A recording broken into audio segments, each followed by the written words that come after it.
اعوذ باللہ من الشیطان الرجیم بسم اللہ الرحمن الرحیم ان اللہ یأمر بالعدل والاحسان وایتاء ذی القربى وینہی عن الفحشاء والمنکر والبغی یعظکم لعلکم تذکرون صدق اللہ العظیم۔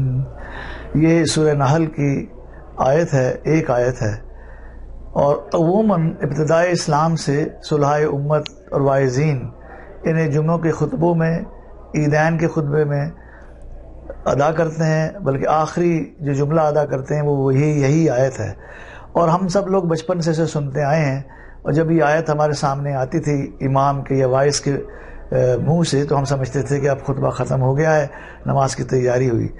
لیکن جب ذرا موقع ملا اس آیت کے معنی اور مطالب پہ غور کرنے کا تو پتہ چلا کہ یہ تو بہت بڑا ٹیک ہوم میسج ہے اس کے اندر، یعنی اس کے معنی پہ آپ ذرا غور کریں، بہت ایک چھوٹی سی آیت اور معنی کی دنیا پہ نہا ہے اس کے اندر۔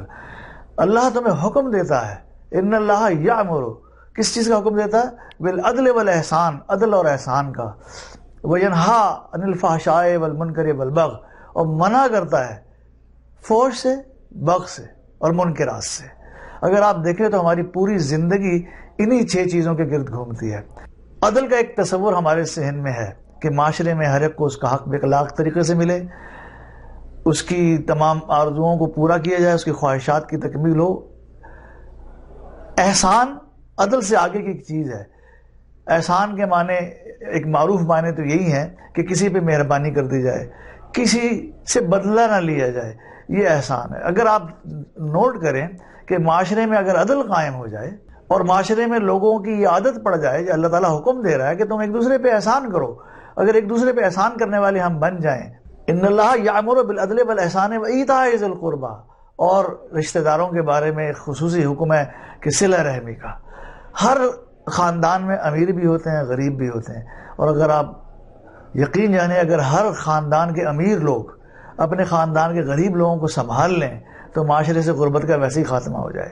اگر ان 3 پازیٹیو باتیں، جو مثبت باتیں ہیں، ان کو معاشرہ اختیار کر لے تو معاشرے میں سے تلخیاں ختم ہو جائیں، معاشرے میں خوشگواریاں آ جائیں، محبتیں بڑھ جائیں، اور اس کا نتیجہ کیا ہو کہ ہر خاندان کے غریب لوگوں کی بھی اشک شوئی ہو جائے، معاشرے میں کوئی یعنی ضرورت مند گھوم نہ رہا ہو۔ تو یہ 3 مثبت باتیں ہیں۔ ان اللہ حکم دیتا ہے عدل کا، احسان کا، صلہ رحمی کا۔ اب اگر یہ پازیٹیو باتیں معاشرے میں رائج ہوئی تو معاشرہ گل و گلزار بن جائے۔ پھر آگے چلیے، وینہی، اور منع کرتا ہے عن الفحشاء، فحش سے۔ فحش کا تصور ہمارے سامنے ہے۔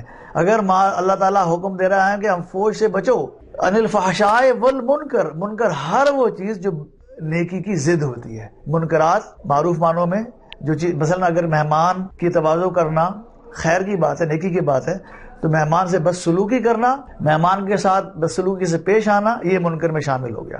کسی کی مدد کرنا ضرورت کے وقت، اگر یہ اللہ تعالیٰ کے نزدیک پسندیدہ ہے اور کوئی ضرورت مند آپ کے پاس آئے اور وسائل ہوں تب بھی مدد نہ کریں تو یہ ایک منکر ہے۔